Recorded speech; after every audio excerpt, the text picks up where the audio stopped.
This is one of those 700 show bands, the Arrivals. By all appearances, successful. So far. They began on the professional circuits 18 months ago.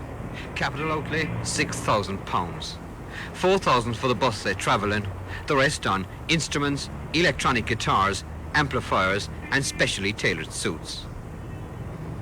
Addition to running costs, Chris and Ledger, road manager or former bandsman.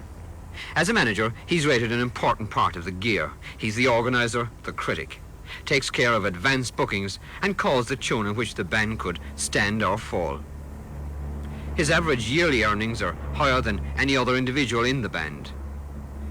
Tired and frustrated as a player, he has only recently taken to managing.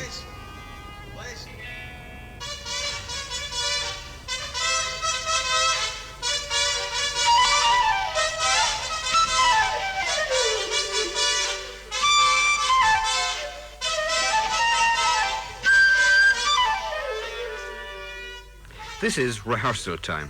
It's a serious side of the business. Each member of the band puts in 14 hours a week apart from performances. Performances and travel take up another 40 hours, and travel alone takes a toll of 4,000 miles a month. Right now, they're all dead keen to make a go of things. Like most other newcomers to the business, they hope for bright lights, fame and riches. One, two, three.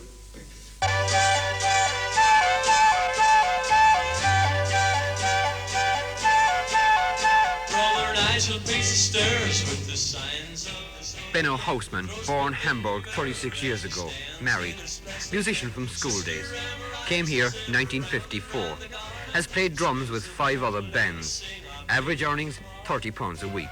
If he and the rest of the band can make the top, individual earnings could jump to £200 a week, but this is exceptional.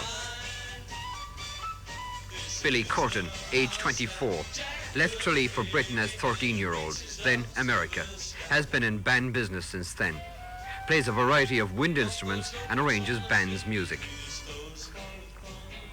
Gordon Hanley, former carpenter, went professional 12 years ago, trumpeter, organist, sax player, arranges band's music and classed as comedian. Tony Neenan, fitter by trade, learned trumpet in Cork School of Music, took up part-time playing and turned professional 18 months ago. Mick Ahern, panel beater until joining Arrivals, age 20, worked in fringe of entertainment business in British clubs for 2 years, turned professional as lead guitar for Arrivals. Bill's brother, Mick Ahern, musician since leaving school, worked with 2 other bands, bass player.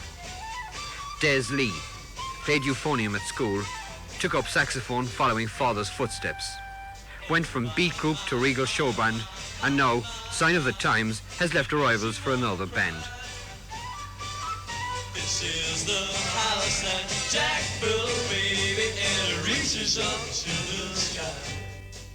Our band, we have the ability, the talent, and the youth, and the enthusiasm, which, speaking out of experience, some bands haven't got. And with this combination, which is carefully picked out, we're sure to hope to make it in a big time. I think that the show bands can produce a new sound of their own. The standard is getting much better at the moment, actually, I think, than it has been in the last few years. It has come up tremendously, musicianship-wise, and I think that within the next few years, the show band sound will be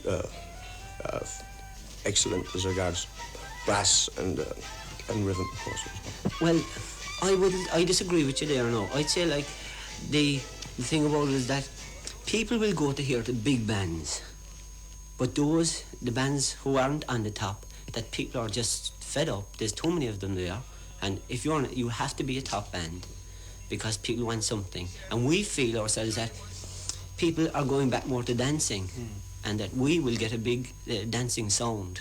After all, the Beatles, for example, they came on the scene and they started a new craze. Well, that's exactly what we're trying to do at the moment. Not with long hair or any gimmicks like that, with just good sound, good performance, and good personalities. With an original sound, of course.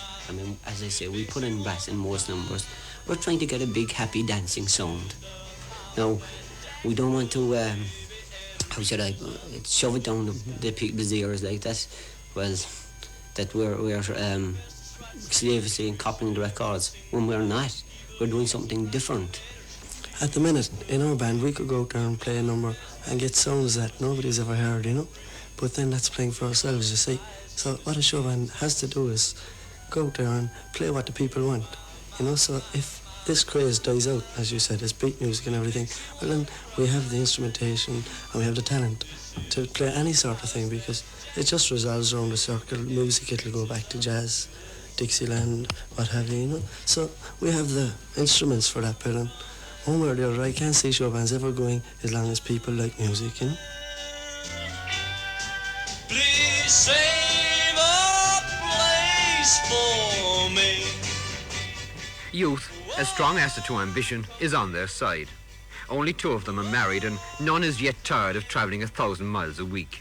They still get joy from one-night stands that sometimes pack in crowds of 2,000. Perhaps they'll make the top and earn big money. Right now, they're just one band among 700 in Ireland.